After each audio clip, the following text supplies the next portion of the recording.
जाए, उसी अनुपात में वो भी उतनी बड़ी घटना है जिसको हम देख रहे हैं।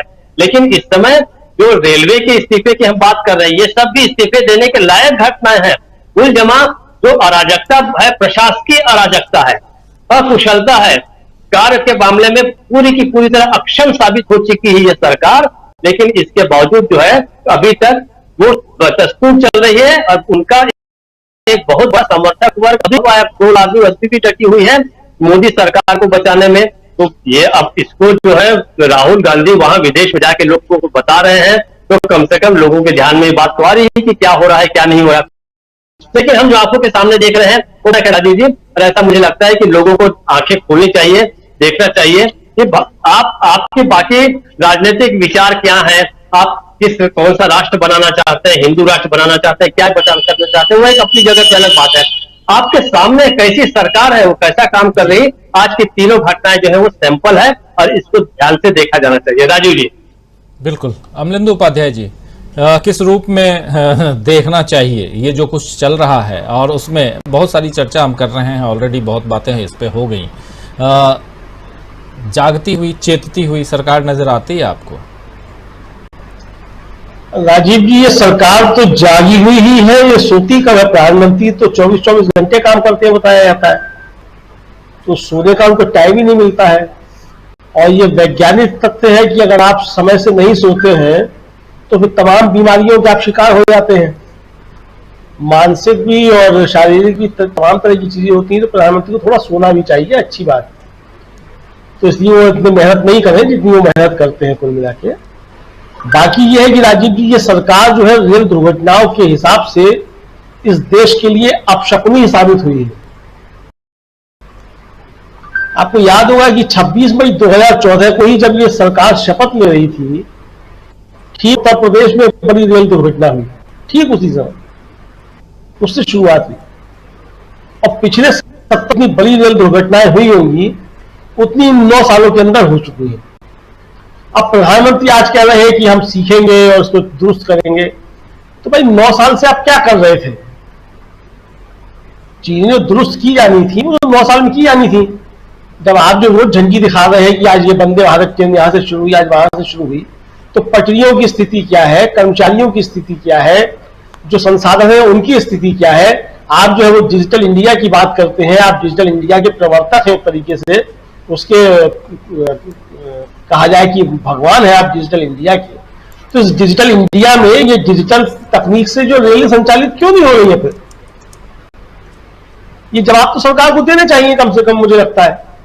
लेकिन इस सरकार में जवाब की जो है वो मनाही है, और अगर आप जवाब की बात करेंगे तो फिर सरकार मौन हो जाती है। तो ये सरकार जो है वो मौन की स्थिति में है, और इसलिए ऐसी समस्याओं पे कोई जवाब नहीं मिलता है। अच्छी बात यह है राजीव जी की कम से कम चुनाव के अगर नजदीक है तो प्रधानमंत्री कम से कम दुर्घटना स्थल तक पहुंचे हैं।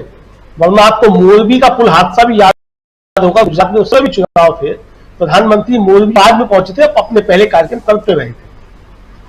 तो अब क्या मजबूरी है कि आज प्रधानमंत्री जो है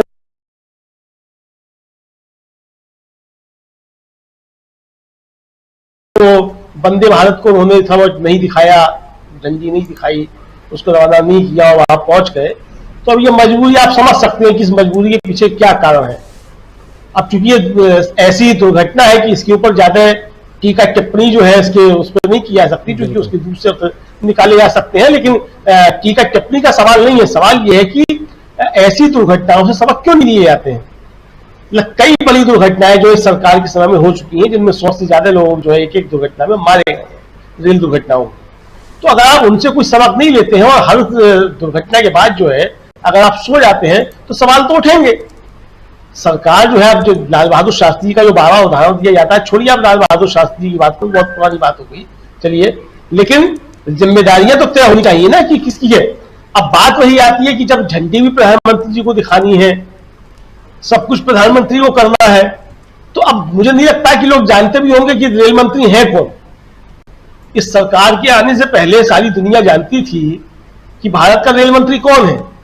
आप अभी भी नाम गिरा सकते हैं कि रेल मंत्री कौन पिछले कौन कौन हुए, कई बड़े नाम गिरा सकते हैं। मल्लिकार्जुन खड़गे से लेकर के सीके जाफर शरीफ तक जो है आप सब नाम गिना सकते हैं, ममता बनर्जी, लालू प्रसाद यादव, नीतीश कुमार, सब नाम आप बता सकते हैं कि जो हमारे रेल मंत्री रहे हैं। लेकिन इस सरकार में कौन रेल मंत्री रहे हैं मुझे लगता है कि जनता को नहीं मालूम है, और वर्तमान रेल मंत्री का भी नहीं मालूम है कि इस समय कौन रेल मंत्री है।